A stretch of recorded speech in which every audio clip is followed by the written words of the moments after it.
what is plastic rice? Is it sold in market? And how do we understand if it's plastic rice? Okay, you can burn the rice. If you burn and if you see plastic, it has plastic.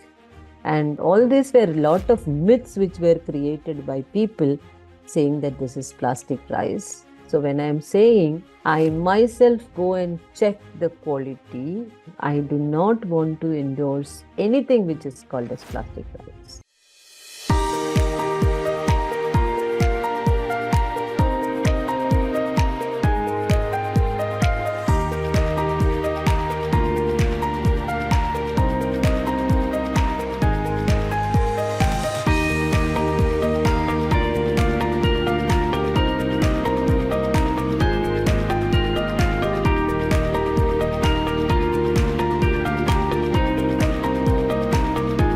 Okay, very interesting presentation, and I want to ask you a question.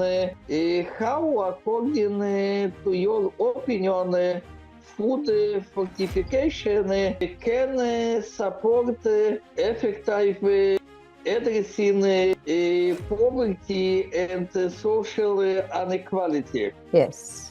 Thank you so much, for that question. What it does is, this program addresses the rich and the poor together. The rich is able to afford things from the market, so it is on a cost which they can afford. And for the below poverty line and the people who are not so well to do, they can depend on the public distribution system.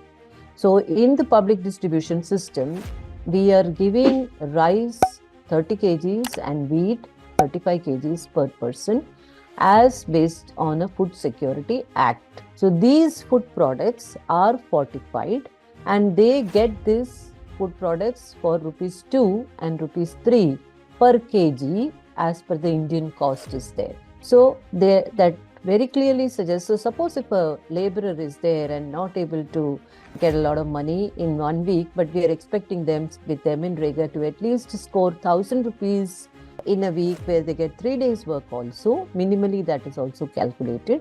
They can go and purchase at least 15 kgs and use the rest of the money to buy other food products. So when they buy for 15 kgs, 2 rupees a kg and 3 rupees a kg, they have two commodities of the staple to consume, and rest of the money can be used for purchases of other food items or any other household work. So it addresses the social inequality which happens knowingly, unknowingly, whichever way, and can be taken care completely on a long run if the program is continuously moving. I hope that answers the question. Yeah, this answer, but I can to ask you in continuance of this question, what government and authorities of India do in practice for ensuring food security in India? So in food security, through the public distribution system by the Ministry of Consumer Affairs, they are giving 30 kg wheat and 30 kg rice and 35 kg wheat to the consumers to buy it per kg 2 rupees and 3 rupees, which is a very, very, very minimal cost, so that nobody is sleeping at the end of the day without food. Thank you very much. Welcome.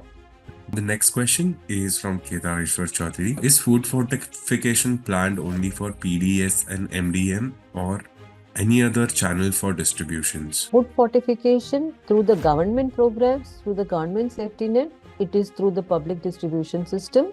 And MDM also, when they keep their vendors, it is through the public distribution system, both for ICDS and the MDM. Other than that, for the common public, the things are available in the market. So it's an open market. People can do business, can make their own money.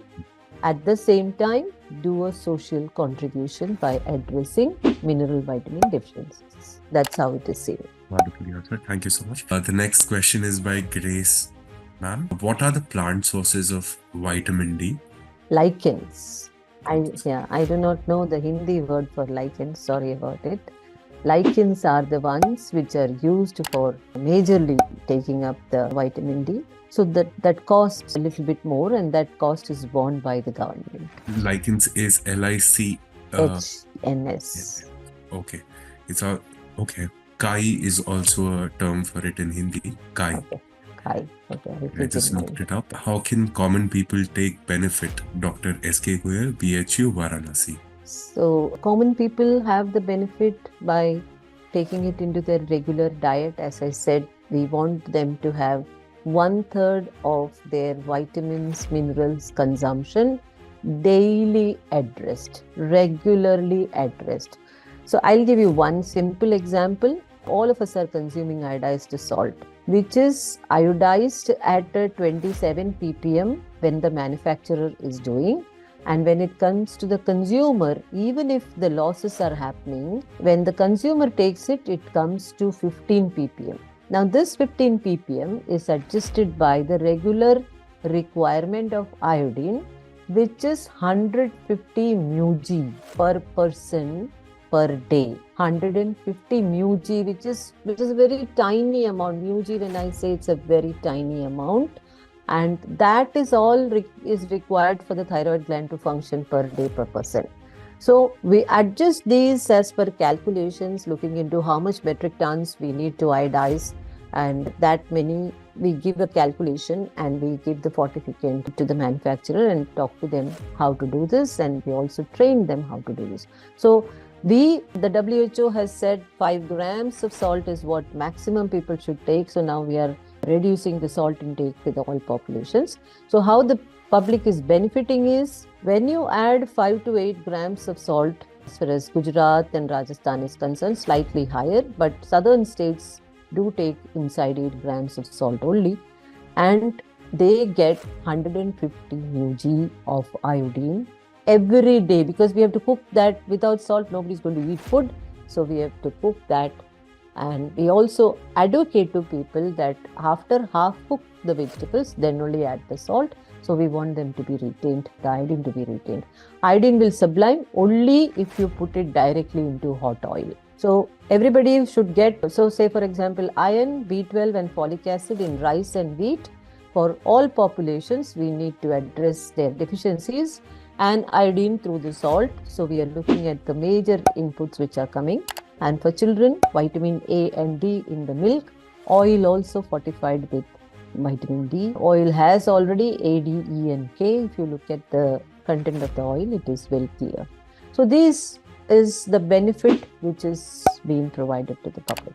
I hope that solves. The next question is by using plant resources, how can we begin startups? Okay. So the Government of India with the Ministry of Human Resources have reached out as Youth Affairs. If you go to the site, you will see Ministry for Youth Affairs. And also they help you to go. There is a lot of procedures involved though, but you can look up and start filling an application. They call you for an interview, and then they look at your content. There are experts who will come and look at the idea which you are talking of, and then they fund you. So you can start up. All the best, Preeti. Thank you so much, ma'am. And the next question is from Sylvia S. I am pursuing BTech Food Technology second year. Kindly share me some ideas to shine in my life after completing my degree. Which sector can I go to? How to prepare for the FSSAI examination? Okay. So after BTech of food, you can go to various institutions. We have at present 2 national institutions, which we call as National Institute of Food Technology and Management. One is in Haryana, one is in Tanjavur, which is in Tamil Nadu. And we also have now aligned all the IITs to improve the technologies and transfer the technologies. For the food specifically, there is a wing created, and that can be another source. And for FSSAI examinations, they keep publishing on the website. So keep looking through that. They do give certain training, and we call it as FOSCOS training. So all these are available on the FSSAI website. The next question is by Kiranmai Korlangut from Andhra Pradesh. Organization wants to conduct trainings on fortification and its importance to the frontline workers. How can we get assistance in that? 5 major ones which I spoke, who were participants in Fortification. In Karnataka, there is KHPT, Karnataka Health Promotion Trust, which is nearby to your state, and that's where. So you can write to them. You can also write to FSSAI. There is an SBCC section. SBCC means Social Behavioral Change Communication section. You can write to them. They will provide you a lot of assistance through the local office which is there. Thank you. The next question is from Grace again. What is an ideal approach to give awareness on fortified foods in rural areas? She's given an instance. Certain statements that I have come across is interviewee asks, it is plastic rice. Interviewer is like, how did you arrive at this conclusion? Interviewer is like, while washing the rice floats above. So how to deal with such cases? Yeah, so these kind of issues happened much early when we initiated the technology. Now that will not happen because we also have talked to the public distribution system to stack the rice on a shelf. So we have told them whenever you move a new sack, just rotate it so that the rice gets blended everywhere. And initially this used to happen because the density of we call it as fortified rice kernels. So one kernel which is fortified is mixed with 99 kernels, and that is good enough for the amount of iron and vitamins to be spread. So we have a proportion 1 kg of FRK is to so many tons, and that's how we do it. And so we have asked them to do this once again before they open a sack and restart redistributing. But now these issues should not happen because the density has been improved, the quality has been improved. A lot of quality check keeps happening. On an average, all manufacturers, once they make, they have to send 10% of their samples tested and one non-tested sample to FSSAI. The next question is from Zainab. Ma'am, I'm into cold pressed oil. Which mineral can we fortify it with, and what's the process? Oh, the cold press technology itself is a big technology. You can fortify with A, D, E, and K depending upon what you need to add and why you want to do it. And I would suggest at present in Niftam Kundali, which is in Haryana, they have an expert who is doing this. So Trishant, I would be able to connect you to them. You can share their email or anything to the person. The next question is from Mr. Kedareshwar Chaudhary. What could be the role of non-profit organizations working at a community level? Okay.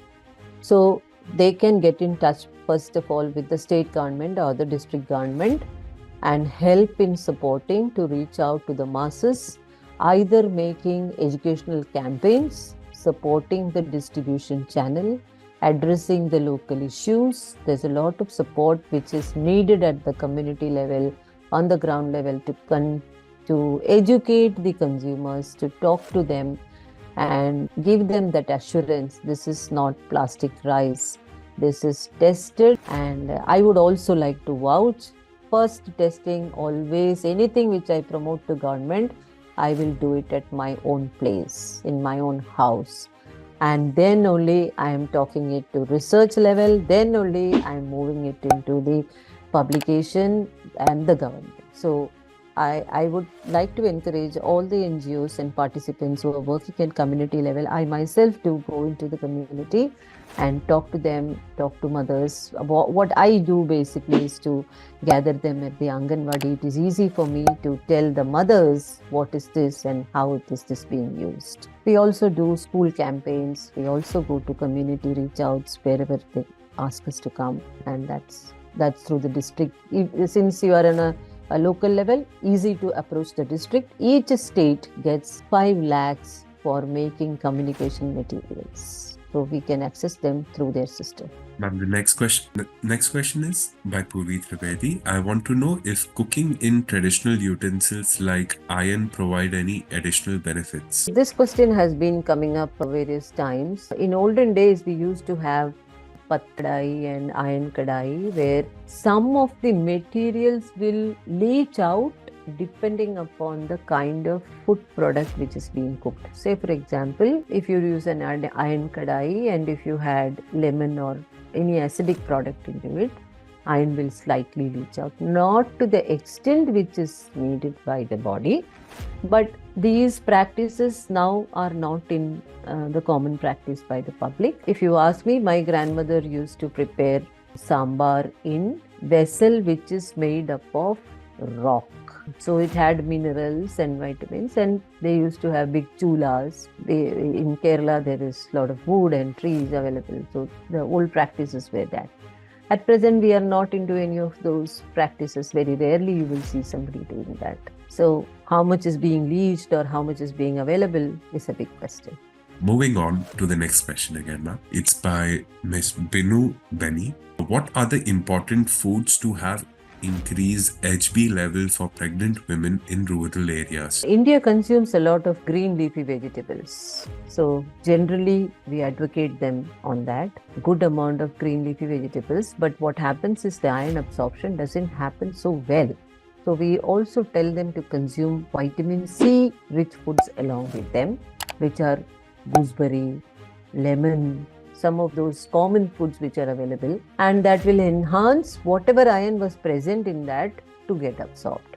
So this is one major practice. Guava is one good fruit which contains good amount of vitamin C, and that is another source which we can talk about.